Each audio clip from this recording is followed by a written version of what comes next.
Cher monsieur Kinderman, vous avez raison. Le mot flic est déroutant. Certains linguistes font remonter son origine à une onomatopée qui évoque le bruit d'un fouet. Flic! Ça doit faire mal. Toutefois, en plus d'être douloureuse, cette explication est douteuse. Le flic n'a probablement rien à voir avec le fouet.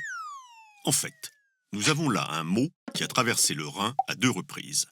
L'argot, cette langue secrète des voleurs et des mendiants, parlée en France depuis des siècles, utilise souvent des noms d'animaux pour désigner les policiers. On parle donc aujourd'hui de bourrin, c'est-à-dire de bourrique, d'hirondelle, c'est plus mignon, et de poulet, le plus fréquent. Au XIVe siècle, on parlait de mouche. Ces bestioles ne fouinent-elles pas partout, et avec une prédilection particulière dans les endroits les moins propres?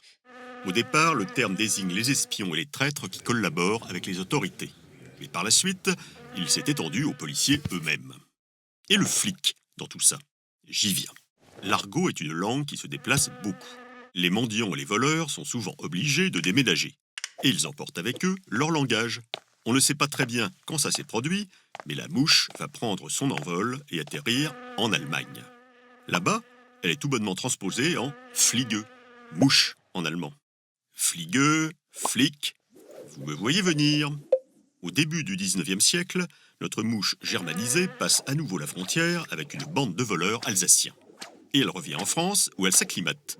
La fligue fait sa seconde mue et devient alors le flic. D'accord, le mot est encore péjoratif, mais cette petite mouche voyageuse a perdu en chemin pas mal de son caractère insultant. Elle est même devenue assez sympathique, non? D'ailleurs, les flics eux-mêmes se désignent comme ça entre eux.